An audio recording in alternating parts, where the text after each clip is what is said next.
ဒီပညာရေးဥပဒေမူဝါဒဒီစီဝဲဝဲတွေကစခဲ့တာအချိန်ပေါင်း69ချိန်တောင်ရှိပြီ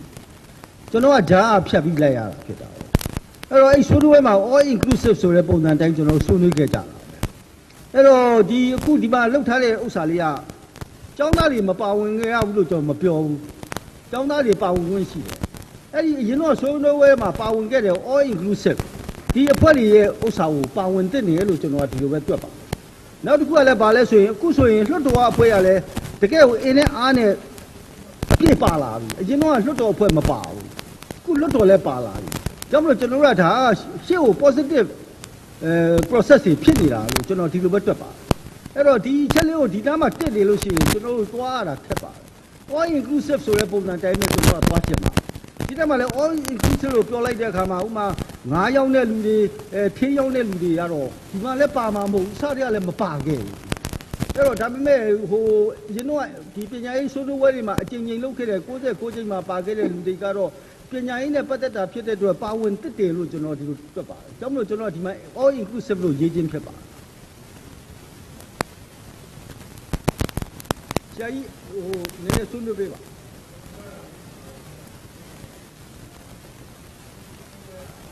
ကျောင်းသားများတောင်းဆိုထားတဲ့ဒီအချက်17ချက်ပေါ်မှာဆွေးနွေးနေကြတာချက်တစ်ချက်ကကျောင်းသားတွေရဲ့လိုအပ်ချက်ဖြစ်ပါတယ်အဲ့ဒီအတွက်ကျောင်းသားတွေကသဘောတူရပါလိမ့်မယ်သဘောတူရပါလိမ့်မယ်အဲ့တော့ဒီမှာအားလုံးသဘောတူမှုစာကျောင်းသားတွေပါတယ်ပို့ပြီးတော့အဓိကကြတာကျောင်းသားတွေဖြစ်တယ်လို့မြင်ပါတယ်ဘာကြောင့်လဲဆိုတော့သူတို့ရဲ့တောင်းဆိုမှုကြောင့်ဆွေးနွေးပဲဖြစ်တယ်အဲ့ဒါကျွန်တော်တို့ကဒီကျောင်းသားတွေဟိုကျင့်တတ်တာမျိုးကိုကျွန်တော်တို့ဆောင်ရွက်ပေးသေးတယ်လို့ကျွန်တော်လည်းအဲ့လိုပဲမြင်ပါတယ်ဘာကြောင့်လဲဆိုတော့ဒီဝန်ကြီးတို့လည်းအခုကျောင်းသားတွေတောင်းဆိုတဲ့17ချက်ကိုအားလုံးသဘောမတူစရာအကြောင်းမရှိပါဘူးညှိနှိုင်းပြီးတော့အကောင့်ထဲပေါ်ဖို့ပဲရှိပါတယ်သမရကိုယ်တိုင်လည်းအခုမြန်မြန်ဆန်ဆန်နဲ့လုပ်ဖို့ဆိုပြီးတော့ဒါခုနပြောတဲ့တဲမှာလည်းပါပြီပေါ့နော်အဲ့တော့ဒီအဓိကသမရကိုယ်တိုင်လည်းဒါဒီဟာကိုကျွန်တော်တို့လိုအပ်ချက်တွေအားနည်းချက်တွေရှိရဲဆိုတော့လည်းသူအစိုးရဘက်ကလည်းဝန်ခံတယ်ပေါ့နော်အခုလွှတ်တော်ကလည်းဒါတွေကိုအတိအမှတ်ပြုလို့ကျွန်တော်တို့ဒီအစိုးရကိုပြန်ပြီးတော့ဒီကိစ္စကိုပြန်လွှဲတယ်ပေါ့နော်အဲ့လိုပြန်လှည့်တဲ့အခါမှာကျောင်းသားတွေဆန္ဒပြတာလည်းဒီသူတို့ရဲ့လူလားချက်17ချက်ကိုဒီဘက်ကအဆင်ပြေတယ်ဆိုရင်ဒါဒီကျောင်းသားတွေရဲ့တောင်းဆိုချက်ကဒါကျွန်တော်ဖြစ်တင်တယ်လို့တော့ယူဆတယ်ပေါ့နော်နောက်ပြီးတော့အဲ့ရနဲ့ဆက်ဆက်နေတာဒီနံပါတ်6ပေါ့နော်နံပါတ်6အဲ့လိုပဲတွတ်တော်မှာအတီးပြရတယ်နဲ့ចောင်းသားလူလူလားချက်များနဲ့ကန့်ညီမှုရှိရပြီဆိုတဲ့ကိစ္စဒါတစ်ဆက်တည်းဆက်ဆက်နေတဲ့အပုံစံမျိုးဖြစ်နေတယ်ပေါ့နော်အဲ့တော့အဲ့ဒီဟာအဓိကတော့ဒါကျွန်တော်ခုနပြောလို့ဒန်းလူညီများအခွင့်အရေးရှိရမယ်ဆိုတာဟာနဲ့တော့တိတ်တော့သက်ဆိုင်ဘူးလို့တော့ကျွန်တော်တို့မြင်နေပေါ့လေခုနဒန်းလူညီလူအခွင့်အရေးဆိုတာတော့ကျွန်တော်တို့ဒီမှာအကုန်လုံးဒီညီညွတ်နဲ့အကုန်လုံးအတူတူပေါ့တယောက်တယောက်ကိုမိတ်ဖက်လုပ်ဖို့ကင်ပဲအချင်းချင်းပေါ့နော်ကိုပုံပွင့်လင်းမြင်နာမှုရိုးသားမှုတွေနဲ့တကယ်ကိုအကုန်လုံးလက်တွဲပြီးတော့တကယ်အရေးကြီးဆုံးဒီချိန်မှာကျွန်တော်တို့လောက်ကြရမယ်မြန်မြန်ဆန်ဆန်နဲ့လက်တွဲပြီးတော့လောက်ကြရမယ်လို့ပဲကျွန်တော်မြင်ပါတယ်အဲ့ဒါလေးပြောချင်ပါတယ်ဟိုဒီလိုလုံးအောင်ကျွန်တော်ဒီချက်မှာနည်းနည်းသဘောထားကွဲတာရှိတဲ့အတွက်အဲ့ဒီချက်ကိုကြော်လိုက်မယ်ခင်းစားပြီးမှပြန်ကျွန်းနေမယ်ဆိုဒါကြော်ပြီးတော့မှကျွန်တော်ပြန်ပြီးတော့ကျွန်းနေပိုကောင်းပါတယ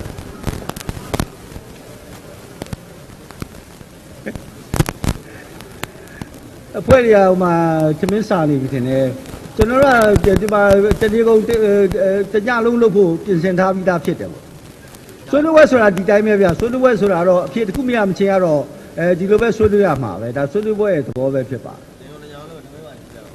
်အဲ့တော့ကျွန်တော်တို့အချက်9ကိုလည်းပြန်သွားရအောင်အချက်9မှာလည်းကျွန်တော်တို့ကြည့်အောင်လက်ရှိဖွဲ့စည်းထားသောကျောင်းသားဆရာတမက်ကဤတရားဝင်မှုကိုလေးစားစွာအတိမတ်ပြုရမည်လို့ဒီအချက်9ဟိုအချက်9မှာအဲ့လိုဖော်ပြထားပါတယ်ဒီချက်ကိုတော့ကျွန်တော်ကဥတည်နိုင်တဲ့ကနည်းနည်းလေးဆွေးနွေးပေးဖို့ကျွန်တော်အဲ့ဒါလေးကိုပန်ကြားရပါတယ်ကျွန်တော်တို့ယူသားပညာရေးဥပဒေမှာလည်းတက္ကသိုလ်ကောလိပ်အားလုံးလွတ်လပ်စွာစီမံခန့်ခွဲခွင့်ဆိုတဲ့အပိုင်းကခုနကပါပါတယ်ဒါလည်းကျွန်တော်တို့အခုဒီအတွက်ကိုလည်းကျွန်တော်တို့ဟိုဆောင်ရွက်နေပြရှိပါတယ်အဲ့တော့ကျွန်တော်တို့ဒီဆရာအဖွဲ့အစည်းကျောင်းသားအဖွဲ့အစည်းဆိုတာဖွဲ့စည်းခွင့်ရှိတယ်ဆိုတာဒီဥပဒေနဲ့ဆက်ဆက်ဥပဒေတွေမှာလည်းဒါထည့်သွင်းပြီးတော့မှပြဋ္ဌာန်းမဲ့ထဲမှာပါပါတယ်ဒီနေရာမှာဟို definitely ပေါ့လေသမဂ္ဂ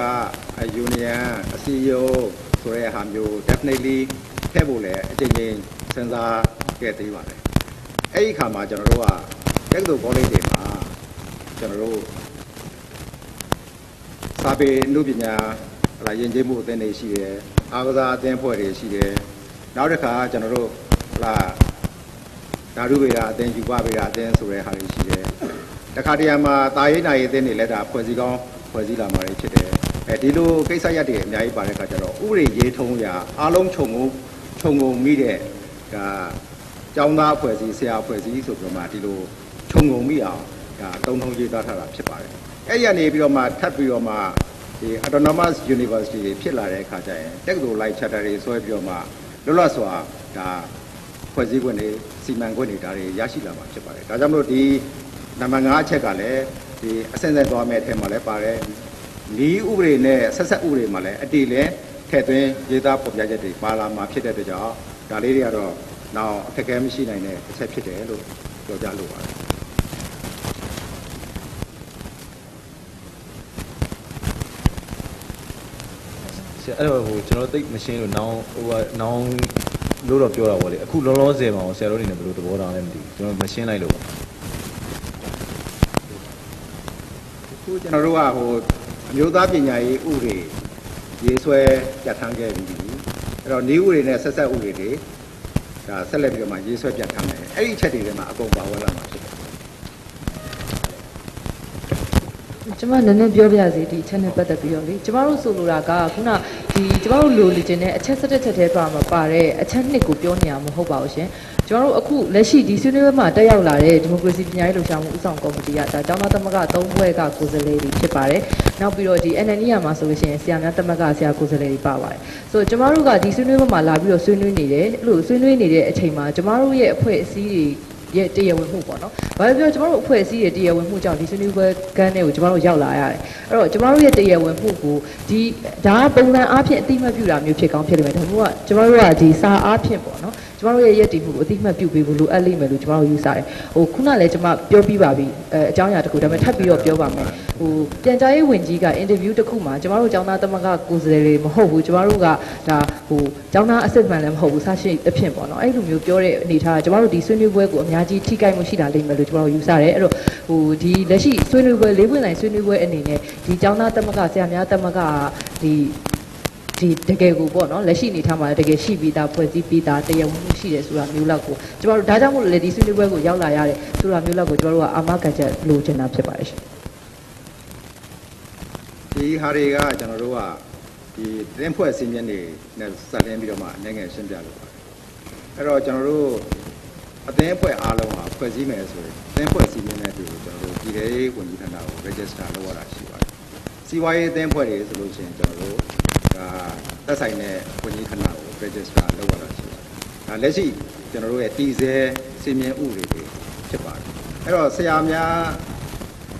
အသင်းဆိုလို့ရှိရင်လည်းကျွန်တော်ဒီတလောက်ကအလုပ်သမားဝန်ကြီးဌာနမှာဒါ register လုပ်ထားပြီးသားဖြစ်ပါတယ်ဒါလို့သူ့ဟာနဲ့သူ့မူပေါင်းဝင်အောင်ကျွန်တော်တို့ rule of law ဆိုတာလည်းအကုန်လုံးတွတ်တော်မှာရောကျွန်တော်တို့ဆိုအောင်အကုန်လုံးဆွေးနွေးနေတဲ့အခါမှာအခုကတစ်ဆင့်ပြီးတစ်ဆင့်ကျွန်တော်တို့ဒီဆင့်ကိုပြောတာဒါမှမဟုတ်ဥပဒေပေါင်းဘဲမှာအကုန်လုံးကရရှိလာမယ့်ခွင့်လေးတွေဖြစ်ပါတယ်လို့ပြောလို့ပါဟိုနေ့ကသူကကျွန်တော်တို့အခု၄ပွင့်ဆိုင်ဆွေးနွေးပွဲကိုကျွန်တော်တို့စခဲ့တာပေါ့နော်28ရက်နေ့ရပြီဒီကီလိုမှကျွန်တော်စခဲ့တာပေါ့အဲ့ဒီအကျိုးဆက်နဲ့အခုဒီဆွေးနွေးပွဲဆက်လုပ်တာကျွန်တော်တို့အဲ့ဒီနေ့တည်းကဒီမိုကရေစီပညာရေးလှုပ်ရှားမှုဥဆောင်ကော်မတီကိုအတိမတ်ပြုလို့ကျွန်တော်ဆွေးနွေးတာပဲဖြစ်တယ်အဲ့ဒီဆွေးနွေးပွဲအဆက်အခုဒီမှာဆက်ပြီးရောက်လာကျွန်တော်တို့ကဒီမှာတမက်ကဆိုတာတော့နောက်ဥပဒေတွေထဲမှာဒါဖွဲ့ခွင့်မှညာပါလာမှာပဲခုလောလောဆယ်မရှိသေးတာကိုကျွန်တော်တို့ကဒါကိုမလုပ်ဖ ೇನೆ လက်ရှိခင်ဗျားတို့ခုသုံးဆွဲနေတဲ့ဒီမိုကရေစီပညာရေးလှုပ်ရှားမှုဥဆောင်ကော်မတီဆိုပြီးတော့အဲ့လိုထည့်ပြီးကောင်းမယ်လို့ကျွန်တော်ဒီလိုပဲတောင်းဆိုချင်တယ်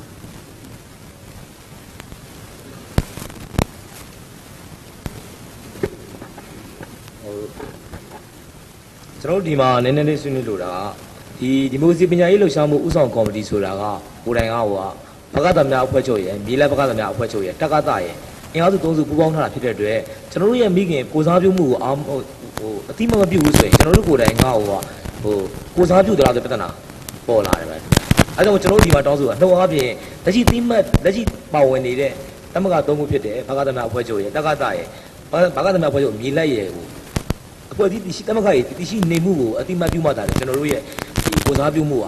ဆက်လက်ဆွေးနွေးတဲ့ကိုစားပြုမှုကခိုင်မာလာမှာဖြစ်ပါတယ်အဲ့ဒါကကျွန်တော်တို့ရဲ့အရေးကြီးတဲ့အချက်ဖြစ်တဲ့ကျွန်တော်တို့ဒီကတောင်းဆိုတာဖြစ်ပါတယ် ကျွန်တော်တို့ဘက်ကတော့သူကဥပဒေသားတွေဖြစ်တယ်ဥပဒေတွေကပဲကျွန်တော်တို့ကလှုပ်ရှားရပါတယ်ဒီဥပဒေကိုမကြိုက်ရင်လည်းဥပဒေပြင်လို့ရတယ်ဆိုတာလဲဒါလွတ်တော်ပိုင်းကပြောထားပြီးသားဖြစ်ပါတယ်အဲ့တော့ကျွန်တော်တို့ကနောက်တရားဝင်ဖြစ်လာမယ်ဥပဒေတွေမှာဒါလေးပါလာမှာဖြစ်တဲ့အတွက်ကျွန်တော်တို့ကကြိုပြီးတော့ပေးလို့မရဘူးကြောင့်မလို့ရှိပြီးသားဥစ္စာကိုကျွန်တော်တို့ကအတိမတ်ပြုတယ်ဆိုတာဒါကျွန်တော်ဒီလိုပဲစဉ်းစားတာပေါ့ဒီမိုကရေစီပညာရေးလှုပ်ရှားမှုဥဆောင်ကော်မတီဒါကိုလည်းလူကြီးတွေခွင့်ပြုလို့ခင်ဗျားတို့နဲ့28ရက်နေ့ကဆွေးနွေးတယ်အခုလူကြီးတွေခွင့်ပြုလို့1ရက်နေ့မှထပ်ပြီးတော့ဆွေးနွေးတယ်ဒါကိုအတိမတ်ပြုပြီးတယ်နောက်ကြရင်လည်းခင်ဗျားတို့အဲ့ဒီမှာပါလာကြမှာပဲဒါခင်ဗျားတို့ဒီဥစ္စာကိုလက်ခံပေးဖို့ကျွန်တော်ကတောင်းဆိုတင်ပြချင်တာဖြစ်ပါတယ်ခင်ဗျားတို့ရဲ့ဆွေးနွေးခင်ဗျားတို့ရဲ့ဥစ္စာကိုကျွန်တော်ဒါပယ်ဖြတ်တာမဟုတ်ခင်ဗျားတို့အတိမတ်မပြုတာလည်းမဟုတ်ဘူးကျွန်တော်ကန့်ကွက်တာလည်းမဟုတ်ဘူးလောလောဆယ်နောက်ဖြစ်လာမယ့်ဥစ္စာကိုတော့နောက်မှလုပ်ပြီးတော့အခုဒီမှာရှိပြီးသားဥစ္စာကိုအတည်ပြုလိုက်ရင်မကောင်းဘူးလားလို့ကျွန်တော်တင်ပြခြင်းဖြစ်ဟုတ်ကဲ့ဟောပါပေါ့ဒါကတော့ကျွန်တော်လည်းထောက်ပြချက်တစ်ခုအနေနဲ့ကျွန်တော်လည်းပြန်လည်းထောက်ပြချင်တာပါလက်ရှိကျွန်တော်တို့သမဂ္ဂတွေကကိုသားပြုဖွဲ့စည်းပြီးနေရှိတယ်ပေါ့ကျွန်တော်ဆိုလည်းပကုတ်တက်ပြီးတောင်းသမဂ္ဂအနေနဲ့မြေလက်ဒေသဘောကများဖွဲ့ချုပ်မြေလက်ဒေသအနေနဲ့ကျွန်တော်တို့ကကိုသားပြုထားတယ်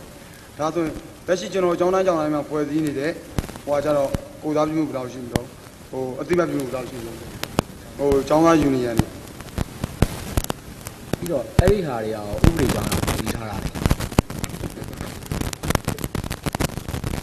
လေကျွန်တော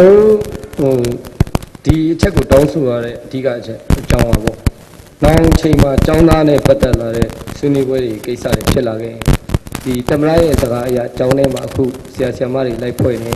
ကျောင်းသားယူနီယံဆိုတဲ့ဖွဲ့နေအဲ့ဖွဲ့နေတဲ့ဆွေးနွေးပြီးတော့သတင်းစာတို့ရေဒီယိုတို့မှာကျောင်းသားသမဂ္ဂတွေနဲ့ဆွေးနွေးပါတယ်ဆိုတဲ့ပုံစံမျိုးထည့်တာမျိုးဖြစ်လာနိုင်ပြီးရှိပါတယ်အဲ့ဒီအတွက်ကျွန်တော်တို့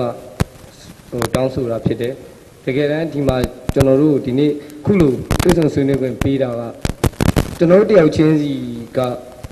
နာမည်ကြီးနေလို့တောင်းဆိုတာမဟုတ်ဘဲဒီလိုဆွေးနွေးခွင့်ပေးတာမဟုတ်ပဲတက်ဆိုင်ရာတမကတွေကိုဥဆောင်ပြီးတော့ကျောင်းသားတို့ရဲ့သဘောဆန္ဒကိုကျွန်တော်တောင်းဆိုနေတာမဟုတ်လို့ခုလိုဆွေးနွေးခွင့်ပြုလာလို့ကျွန်တော်ယုံကြည်တယ်အဲ့ဒီချက်ပေါ်မှာပဲအခြေခံပြီးဒီချက်ကိုကျွန်တော်တောင်းဆိုတာပါလက်ရှိကျောင်းသားသမဂ္ဂတွေဒီနံပါတ်5ချက်မှာပါတဲ့တရားဝင်မှုကိုဒီအတိမတ်ပြုဖို့ကိစ္စမှာလေကျွန်တော်တို့အနေနဲ့အဓိကဒီအစိုးရအနေနဲ့ကျောင်းသားသမဂ္ဂတွေကိုဒီမပြုခဲ့တဲ့တရားမဝင်တဲ့အဖွဲ့အစည်းလို့သတ်မှတ်ခဲ့တဲ့အတွက်လည်းဒီလိုအခုလိုပညာရေးဥပဒေကန့်ကွက်တဲ့တပိတ်တွေပေါ်လာတာဆိုတော့ဒါမမေ့သင့်ပါဘူးဒါကျောင်းသားတွေကိုအတိမတ်မပြုတဲ့ပုံသဏ္ဍာန်ဖြစ်နေတာကိုတော့ဒါသတိချက်စေချင်ပါတယ်ဆိုင်ကိုဘက်ကကျွန်တော်တို့ဘက်ကကျောင်းသားတွေတင်ပြတာအကျိုးအကြောင်းရှိဆိုတဲ့အတွက်ကျောင်းသားတွေတင်ပြတဲ့အတိုင်းဖြစ်စီတယ်အငယ်တို့အနေနဲ့ကကျွန်တော်တို့ကဒီမိုကရေစီပညာရေးလှုပ်ရှားမှုဦးဆောင်ကော်မတီအောင်လက်ခံနေပြီပဲအဲ့တော့အဲ့ကော်မတီမှာပါတဲ့အဖွဲ့အစည်းတွေကိုလက်ခံပေးဖို့ကသိပြတ်နာမရှိဘူးလို့ကျွန်တော်တို့ထင်ပါတယ်။ဘာလို့ဆိုတော့ဒီမိုကရေစီပညာရေးလှုပ်ရှားမှုဦးဆောင်ကော်မတီတွေလည်းအငယ်တို့လက်ခံလို့ဒီလိုမျိုးဆွေးနွေးပွဲတွေလုပ်တာဆိုတော့လေအားကြောင့်စတေချာလေးစဉ်းစားပြီးနေကြပါမယ်ကျွန်တော်တို့ကဥပဒေနောက်ဆိုဖြစ်လာမှာပဲမဖြစ်ဘူးလည်းမပြောဘူးအခုမရှိသေးတာကိုကျွန်တော်ကခွင့်ပြုလဲပေးလိုက်ရင်ဥပဒေပြင်ပကျွန်တော်ရောက်သွားမယ်အဲ့တော့ကျွန်တော်ကဘာဖြစ်သွားမလဲဆိုတော့အစိုးရအဖွဲ့ကနေအဲ့ဒီအပြစ်သားတစ်ယောက်ဖြစ်သွားတယ်ဥပဒေတိုင်းမဲ့ကျွန်တော်တို့ကဆောင်ရွက်ရတယ်ဆိုတာလေအဲ့ဒါလေးလေခင်ဗျားတို့နားလည်ပြီးဖို့ကျွန်တော်ပြောချင်တယ်အရင်တော့လည်းအစည်းအဝေးတွေမှာပြောတယ်ဆွေးနွေးပွဲချင်းချင်းကတယောက်နဲ့တယောက်ကတစ်ဖွဲ့လေးစဉ်းစားပြီးကိုကြီးဝိုင်းဝန်းပြီးစဉ်းစားပေးပါကျွန်တော်တို့ဘက်ကမဖြစ်နိုင်တာကိုခင်ဗျားတို့ကအတင်းပြီးတော့ကျွန်တော်တို့ကော်နာမလုပ်နဲ့တောင်းလို့မပို့နဲ့ကျွန်တော်တို့ဘက်ကလည်းလုပ်ပေးနိုင်တာပြောထားပြီးပြီပဲဒါကိုခင်ဗျားတို့တစ်ဖက်မစဉ်းစားမနဲ့တစ်ဖက်တည်းအနေနဲ့ပေါင်းပြီးစဉ်းစားကြည့်ပါလို့ဒီလိုပဲတော်တင်ပြချင်ဟုတ်ကျွန်တော်တို့ဘက်ကလည်းအကျိုးကြောင်းခံခံတော့လည်းပြန်လဲစဉ်းစားပေးတာပါဗျာလက်ရှိကျွန်တော်တို့တမကတွေမှာတမကတွေကဘာကြောင့်တရားဝင်မှုတစ်ခုကိုတောင်းတော့ပြောကြတော့လက်ရှိကျောင်းတိုင်းမှာဖွဲ့စည်းနေတဲ့ကျောင်းသားယူနီယံတွေကဘယ်လိုအနေထားမျိုးနဲ့ဖွဲ့စည်းထားတော့အဲ့လေးတစ်ချက်ပဲပြန်ချင်းကြည့်ပါအန်ကယ်ကျွန်တော်နည်းနည်းဆွေးနွေးပြရမယ်အခုတိုင်းပြည်မှာအကြီးအကျယ်ဖြစ်နေတဲ့ပြည်စဲပြဿနာကြီးတစ်ခုပါကျောင်းသားသမဂ္ဂကြီးအဲ့တော့62ခုနှစ်ကတက္ကသိုလ်ကိုအတင်းဖြတ်ခဲ့ရတာကနေပြီးတော့ပေါ်လာတာပါအဲ့ဒီအချိန်ကကျွန်တော်တို့ကကျောင်းသားပါ ကတရှိတာကိုကျွန်တော်ကိုယ်တိုင်ကတော့ဖြင့်တက္ကသမှုပါပဲသိလေသဘောထားမရှိပါဘူးသို့တော်လည်းပဲတက္ကသပြက်သွားတာဒီလိုအင်အားနဲ့ဆိုအတင်ဖြတ်တာကိုလည်းကျွန်တော်တို့အတော်ကိုမနှိမ့်ညွတ်ခဲ့ပါဘူးတိုင်းပြည်ကလည်းပဲအခုတည်းဒီဒီဟာကြီးကနော်ဒေါက်တာမောင်မောင်ကလည်းရေးခဲ့ပါတယ်နော်အဲ့တော့ဒီပြဿနာကြီးအရှင်းရပါအခုလက်ရှိအစိုးရဒီနော်အမေကဆိုတဲ့အသုံးလုံးကိုမသုံးလို့ဘူးလားနောက်ထပ်ရေးမဲ့ဥပဒေမှာလွတ်တော်ကတမေကများအပါအဝင်အသင်းအဖွဲ့များဖွဲ့စည်းခွင့်ပြုမည်ဆိုတဲ့ clause လေးပုံမှန်လေးထည့်ပေးရန်မငင်းဆန်မှုဆိုရင်တော့ပြဿနာတွေအားလုံးပြည်လည်မှုရှိပါတယ်တမေကအပါအဝင်အသင်းအဖွဲ့များလို့တမေကအပါအဝင်မပါရင်တော့မပြည်လည်ပြီဘူးလို့ထင်တယ်အဲ့တော့တမေကသုံးတဲ့အတွေ့ဘာပြဿနာမှမရှိဘူးကျွန်တော်တို့လွတ်လပ်ရေးရတဲ့အချိန်မှာကျွန်တော်တို့နိုင်ငံရဲ့ဆောင်မှုကတမေကနံတပ်ပေါ်သူ့ဖို့ကြိုက်တဲ့ဆရာတော်ကြီးကိုလျှောက်ပါတမေကညီမြချင်းအသင်းအဖွဲ့တမေကညီမြချင်းယူနီယံတော့ဖွဲ့ပါတမေကတော့မဖွဲ့ပါနဲ့ဆိုတဲ့သဘောထားဒီစိတ်ကိုမှားသွားပါလိမ့်မယ်အဲ့တော့တမေကအပါအဝင်အသင်းဖွဲ့များဖွဲ့စည်းခွင့်ပြုမည်ဆိုရင်ကျောင်းသားတွေတက်ခံလိမ့်မယ်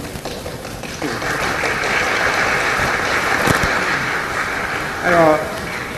ကျွန်တော်တို့ဒီဟာနဲ့ပတ်သက်ပြီးတော့မှဥပဒေပညာရှင်တွေနဲ့ရောကျွန်တော်တို့ချိန်ဖန်များစွာကျွန်တော်တို့ဆွေးနွေးတဲ့ချိန်များစွာပြုလုပ်ခဲ့တာရှိပါတယ်ပြီးတော့သမဂဆိုတဲ့အမည်နာမသတ်မှတ်ချက်ကအဓိကမဟုတ်ဘူးအဓိကကကျွန်တော်တို့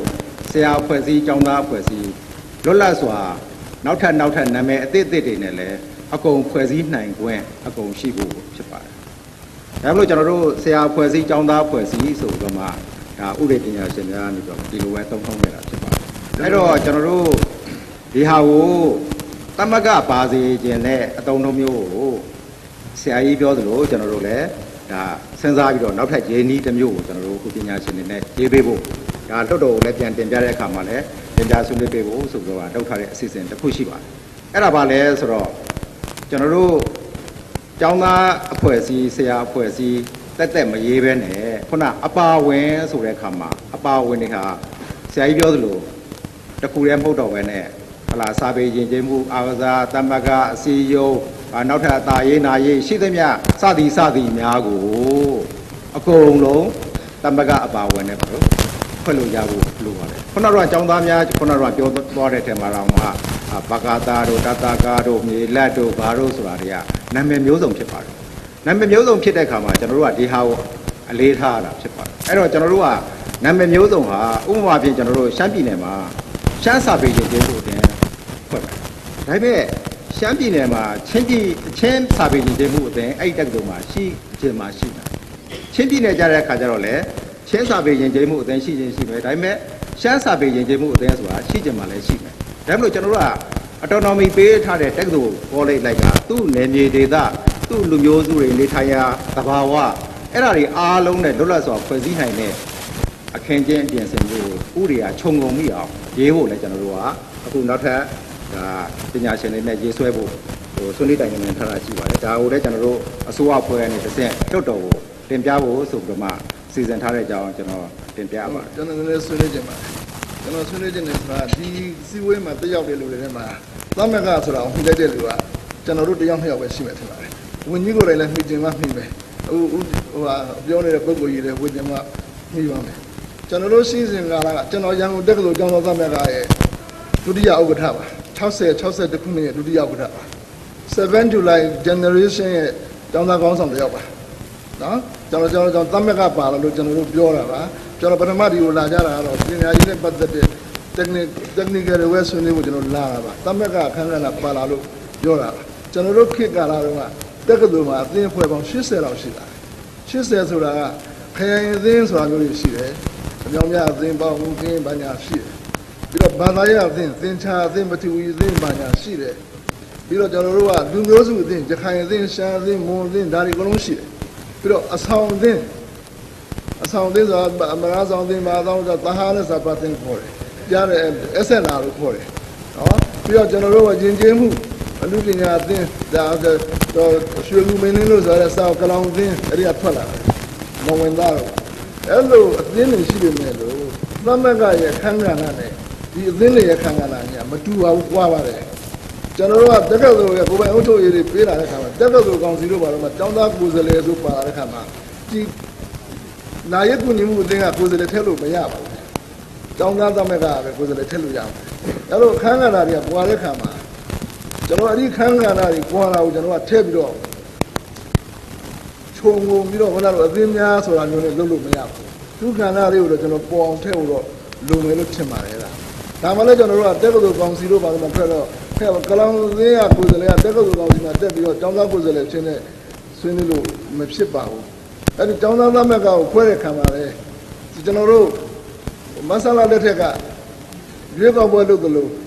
အိမ်စိန်မှာမဲဘုံတစ်ဘုံထောင်ပြီးတော့လှုပ်ထားတယ်စိန်ထဲမှာမဲဘုံထောင်တဲ့ခါကျတော့ဒီအိမ်ကဘယ်အိမ်ကအမဲထည့်ဆိုတာကိုချက်ချင်းပင်းအောင်လုပ်လို့ရတယ်ဒီပုံစံနဲ့အတန်းလန်းနှန်းချင်းမှာကျွန်တော်ကိုယ်စားလှယ်ကျွေးပြီးတော့ပင်းအောင်လုပ်လို့ရအောင်လုပ်တဲ့စနစ်မဟုတ်ပဲနဲ့တက္ကသိုလ်ကျောင်းသားအကုန်လုံးရဲ့လုံးဝမဲပေးတဲ့စနစ်နဲ့ရွေးချယ်တင်ပြလိုက်တဲ့ကျောင်းသားတူရဲ့ကိုယ်စားလှယ်ဖြစ်နဲ့တမ်းဖတ်ထားတဲ့သမက်ကလို့ကျွန်တော်လိုချင်ပါတယ်အဲဒီသမက်ကလို့ချက်အောင်လဲကျွန်တော်တို့ကိုယ်တိုင်လည်းသမက်ကတွေကိုရွေးကောက်ပွဲတွေကြီးကြလုပ်ပေးခဲ့ပါတယ်နော်အဲဒီသမက်ကနဲ့ပတ်သက်လို့ကတော့လူကြီးတွေကိုကျွန်တော်မြစ်တာရက်ခံနေတာမကြောက်ကြပါနဲ့အကြောင်းသမက်ကရှိခြင်းအဖြစ်ဒီလိုဆွေးနွေးပွဲတွေကကျွန်တော်တို့ခေတ္တမှာမလိုပါဘူးဆိုတော့ဘာကြောင့်လဲဆိုတော့တက္ကသိုလ်ကောင်စီမှာကျောင်းသားကိုယ်စားလှယ်ပါတော့ကြောင့်လားစဉ်ကျင်းပတဲ့တက္ကသိုလ်ကောင်စီစည်းဝေးတွေမှာစပွဲဝိုင်းပေါ်မှာကျောင်းသားနဲ့အစိုးရနဲ့တက္ကသိုလ်အာဏာပိုင်တွေကကြီးနှံဆွေးနွေးပွဲတွေလားစဉ်ဖြစ်နေဒီလိုဆွေးနွေးပွဲတွေစဖြစ်ရတယ်ဆိုတော့နှစ်ပေါင်း90ကျော်ကြာသွားပြီးတော့ကျောင်းသားနဲ့အစိုးရနဲ့ဆက်သွယ်ပြတ်သွားလို့အခုပြန်စရတယ်ပေါ့နော်တကယ်လို့တော့ကျောင်းသားသမဂ္ဂတွေကိုဒီမှပြုပြီးတော့အဲ့လိုဖြစ်လာရင်ဒီလိုဆွေးနွေးပွဲကလုံးစရာအောင်မလိုဘူး။နော်အဲ့ဒါလေးကိုကျွန်တော်စဉ်းစားဖို့ပြောချင်တယ်။ ဟောကျွန်တော်တို့စဉ်းစားထားပြီးတဲ့အတွက်ကြောင့်လည်းကျွန်တော်တို့က၄ဥပဒေနဲ့ဆက်ဆက်ဥပဒေမှာရေးမယ်ဆိုတာကျွန်တော်တို့အတိလင်းရှင်းလင်းတင်ပြထားပြီးသားဖြစ်ပါတယ်။အဲ့ဒါကြောင့်မို့ကျွန်တော်တို့ခုနတချို့ကတော့ဇာတ်ပြောတာက organizational structure institutional structure ဘိုင်းဆိုင်ရာဖြစ်ပါတယ်။အဲ့ structure ဘိုင်းဆိုင်ရာဒီ portion ကဘယ်ထဲမှာပါတော့ဒီ university ရဲ့ charter ကြလို့ရှိရင်အသေးစိတ်ပါဖို့ဖြစ်ပါတယ်။ဒါကတော့ကျွန်တော် by law ရဆင်ပြီးတစ်ဆင့်သွားတဲ့အနေအထား ဒီနေ့ဆွေးနွေးနေတာရဲ့ကျွန်တော်စနေဒီ by law ကိုဆွေးနွေးနေတာမဟုတ်ပါဘူး။ဒီ by law ပြီးသွားရင်ကျွန်တော်ဒီတကယ်ကိုသမဂ္ဂဖွဲ့သွားပြီဒီဆွေးနွေးပွဲမျိုးလိုမလို့တော့ပါဘူး။ဒီကြားကာလမှာသူတို့ကိုအသိမှတ်ပြုပေးဖို့ဆိုတော့အသိမှတ်ပြုမှုတွေတောင်းနေတာ။ဒီလိုဆွေးနွေးပွဲတွေဆက်လက်ကျင်းပနေတဲ့ကာလမှာကျွန်တော်တကယ်လို့ကောင်းစီမှာတက္ကသိုလ်ကိုယ်စားလှယ်ပါညာပါသွားရင်ကျွန်တော်ဒီဆွေးနွေးပွဲတွေလုံးစအောင်မလို့လားစဉ်ဆွေးနွေးပွဲတွေကျွန်တော်ဆွေးနွေးသွားလို့ရပါတယ် ကျွန်တော်အဲ့ဒီကိုခဏဂျာ ဦးအောင်မယ်ပြောတဲ့ထက်မှလည်းပါပါတယ်ဒီဟာကဒီစကူးမကူကာလာပေါ့ရခင်တော့တက်သို့ဥတွေမှာကျတော့ဒီဟာကမပါရှိခဲ့ဘူးဒါကြောင့်လို့လဲကျွန်တော်တို့ကသမ္မတကြီးကလက်တွေ့ကြတဲ့ပညာရေးပြုပြင်ပြောင်းလဲမှုတော့ဒါတွေအကုန်လုံးပြန်ပြောင်းပြီးတော့ဒါတွေထက်သွင်းနိုင်အောင်ကျွန်တော်တို့ပြုပြင်ပြောင်းလဲပြီးတော့မှပြင်ဆင်ရေးဆွဲနေတာဖြစ်ပါတယ်အဲ့ဒါကြောင့်မို့ကျွန်တော်တို့ကဒါခုနကဝန်ကြီးဦးအောင်မင်းပြောသလိုပေါ့rule of law ကြတဲ့အခါကျတော့ law ရဲ့အထက်မှာကျတော့ဦးအောင်မင်းတို့ရောဟုတ်လားသမ္မတကြီးရောကျန်တဲ့လူတွေရောlaw တဲ့ကြော်တဲ့ဟာကြလို့ရှင်တော့ကျွန်တော်တို့တထိုင်နဲ့စဉ်းစားလို့ဆုံးဖြတ်လို့ရတဲ့အနေအထားမျိုးဟုတ်ပါဘူး ဒါရည်ကြီးမှပြုလို့ပြောနေတာ ကျွန်တော်နည်းနည်းဆက်ပြီးတော့ဆွေးနွေးပြရလိမ့်ခင်ဗျာနော်ဒီတမက်ကသိအရေးကြီးနေပါတယ်ဘာကြောင့်လဲဆိုတော့အခုဖြစ်နေတဲ့ပြဿနာတွေဟာတမက်ကကိုဖြိုခွဲခဲ့တဲ့ကိစ္စကြောင့်ချက်စည်းခဲ့ပြီဆိုတော့ပြန်လည်တည်ဆောက်ပြီးဖို့ဟာအခုဒီတော်စုဝန်ကြီးတို့မှာတာဝန်ရှိနေပါ သမက်ကတောင်ဖွဲ့စည်းများဖွဲ့စည်းမှုရှိတယ်သမက်ကထိတ်နေတယ်များဒီမှာကျွန်တော်တို့ကကျွန်တော်တစ်ခါလောက်တက်ဆွေးနွေးကြပါ ခဏလေးကျွန်တော်ပြောပြရအောင် စပြီးရင်တော့အကုန်စပြီးနေတော့အကုန်ရောထက်မှာမဟုတ်ရှင်ဒီသမက်ကဖွဲ့တယ်နဲ့ဒီမှာဒီနဲ့အဲ့ဒါကိုယ်ထက်ပြီးရမှာတော့ထည့်ပြီးတယ်သမက်ကပါအောင်ကျန်တဲ့ကော့စနေတာဟုတ်တယ်လေကျန်တဲ့အဖွဲ့အစည်းနည်းနည်းပုံလေးမျိုးထည့်ပြီးတယ်ဟုတ်တော့စပြီးquality education တော့ဆရာတို့ဒီပါအဲ့တော့ဒါကိုသိကြည့်တော့သမက်ကပါအောင်ဆိုတော့သမက်ကနိုင်ငံသုံးနဲ့နောက်ဥပဒေမှာကျွန်တော်ထည့်ပြီးဒီဥပဒေမှာထည့်ပြီးပေါ်ထားတယ်ဒါနဲ့ခုနပြောတယ်အသုံးနှုန်းသမက်ကဆိုတော့ဒါပါဒါပေမဲ့ရေးနည်းကိုတော့ကျွန်တော် တော်တော်လေးကျန်ကြီး ဟုတ်ကဲ့ကျွန်တော်ဆွေးနေတာကဟိုဖြစ်တင်တာကိုကျွန်တော်တင်ပြနေတာအဲ့တော့ခုနပြောတဲ့နော်ကျောင်းသားတမက်ကကိုပြန်လေတီထောင်ပေးတဲ့အစိုးရဖြစ်စေချင်ပါတယ်အဲ့ဒီလိုပြန်လေတီထောင်ပေးတဲ့အစိုးရမဟုတ်ရင်အောင်မြင်သောအစိုးရဖြစ်ကိုမဖြစ်နိုင်ပါဘူးအဲ့တော့ကျွန်တော်ဒီ1958ခုနှစ်မန္တလေးတက္ကသိုလ်အဲ့ဥပဒေကိုကျွန်တော်ပုံမှန်တစ်ခုဖတ်ပြပါမယ်ဘုန်းကြီးတို့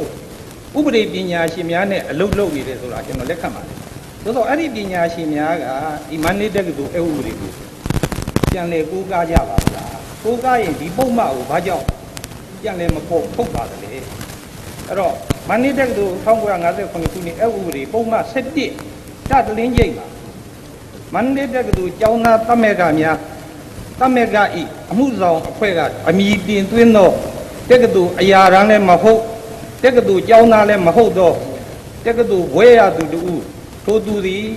ယာရု၌တစ်နှစ်ကာလအပိုင်းအခြားအတွက်ထမ်းရွက်ရမည်အပြင်ထပ်မံခံထားခြင်းခံဝိုင်ခွင့်ရရှိစေရမည်ဆိုတာဒီပုံမှန်7ကကောင်စီတွင်အောက်ပါပုဂ္ဂိုလ်များပါဝင်ရမည်ဆိုပြီးတော့တတလင်းကျိတ်ကကျောင်းသားတမက်ကကအမည်တင်သွင်းသောကိုယ်စားလှယ်ပါဝင်ခွင့်အဲ့ဒီကိုယ်စားလှယ်ဒီ1939မှာဗိုလ်ချုပ်အောင်ဆန်းကမောင်အောင်ဆန်းကကျောင်းသားတမက်ကကိုယ်စားလှယ်အဖြစ်ရန်ကုန်တက္ကသိုလ်တမက်ကမှာပါဝင်ဘူးပါတယ်အဲ့ဒီဖတ်တန်းတွေဟာသမိုင်းမှာထင်ရှားရှိပါတယ်အဲ့တော့ဘုန်းကြီးတို့ပြောနေတာကတာမန်အနုပညာအသင်းယူပဝေဒအသင်းနဲ့တမက်ကကိုခွဲကြပြီးတမက်ကကိုမြုပ်ပြီးတော့အဲ့ဒါတွေနဲ့ဓာတ်တူထားတဲ့သဘောဖြစ်တယ်အဲ့တော့ခုနကအသင်းဖွဲ့တွေဒီလိုကောင်းစီကိုကိုယ်စားလှယ်တင်သွင်းခွင့်မရှိဘူးကောင်းစီကိုတင်သွင်းခွင့်ရှိတာကျောင်းသားအားလုံးကိုစားပြုတဲ့တမက်ကအဲ့ဒါလေးကိုဘုန်းကြီးတို့ထည့်မပေးနိုင်ဘူးလားပေးပါမကြောက်ပါနဲ့အဲ့ဒါဆိုရင်အကုန်ပြဿနာတွေပြေလည်သွားမယ်နော်ပေးပါမယ်လို့ဒီနေရာမှာဂတိပေးနိုင်ရင် လို့ပေါ်ကံမဲ့လို့မြင်ပါဟိုရန်သူလိုမမြင်ပါနဲ့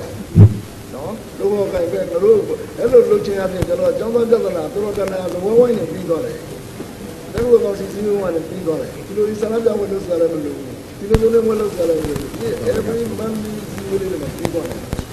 ဟိုကျွန်တော်လည်းကြည့်နေတာပါဟိုဆွေးနွေးဖို့အတွက်ဘယ်အချိန်လေးအခွင့်လေးရမလဲဆိုခလုံးနှိပ်ဖို့စောင့်လိုက်တယောက်ကနှိပ်သွားလိုက်ခလုံးနှိပ်ဖို့စောင့်လိုက်တယောက်ကနှိပ်သွားလိုက်ဆိုတော့ကျွန်တော်နှိပ်လို့မရလိုက်ကျွန်တော်တို့ဒီမှာတက်လာတဲ့အဖွဲ့ပေါ့လေဒါပေမဲ့ကျွန်တော်တို့အားလုံးကလွတ်တော်ကိုတော့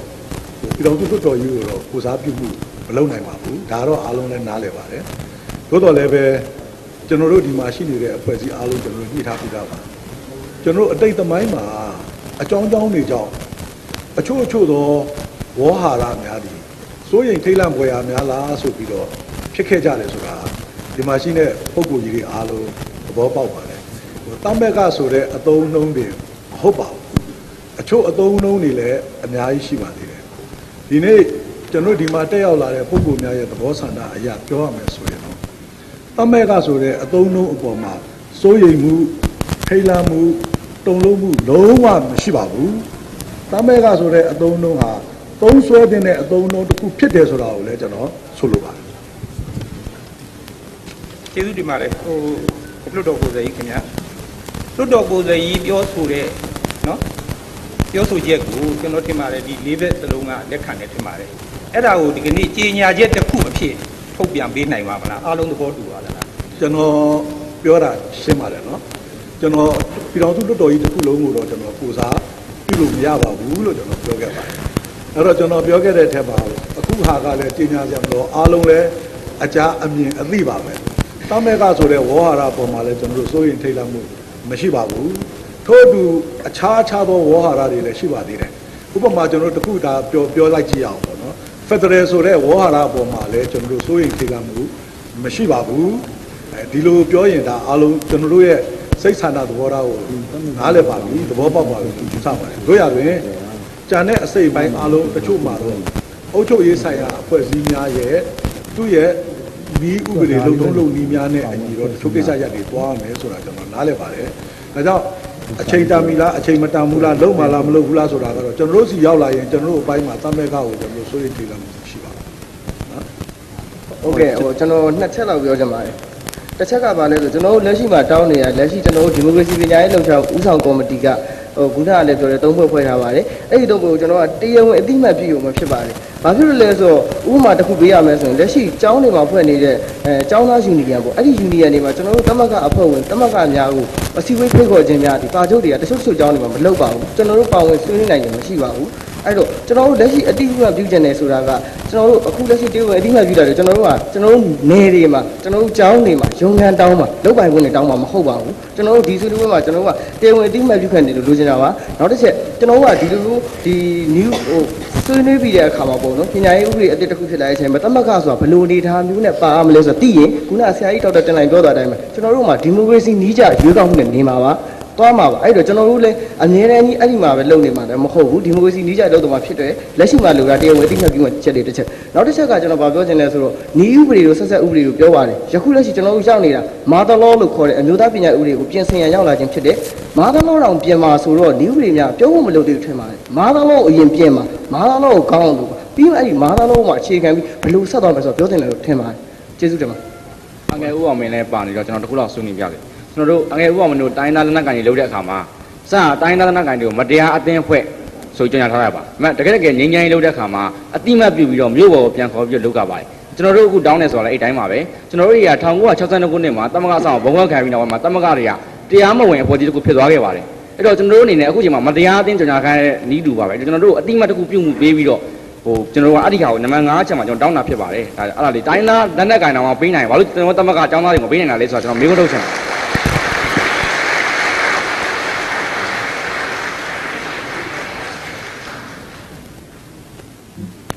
အဲ့တော့ဆရာကြီးတင်လိုက်လို့တက်တည်ထားပြီးတော့ပြောရမှာပဲလေအဲ့တော့ကျွန်တော်တို့က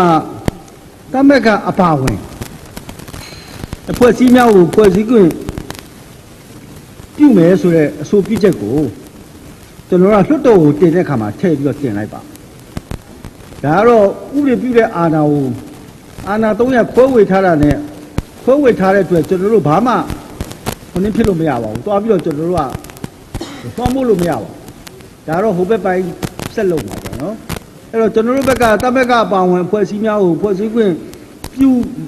ပေးပါဆိုတာတော့ကျွန်တော်လွှတ်တော်ကိုတင်ပေးမယ်မကောင်းဘူးလားဆရာကြီးအဲ့ဒါဆိုလို့ရှိရင်ဒါတော့ဆရာကြီးတို့ရဲ့ဟို gentleman agreement ပေါ့ဒါပါမပါစောင့်ကြည့်ပေါ့မပိုင်လဲဥအောင်မင်းထွက်ခိုင်းလိုက်ပေါ့ဗျာ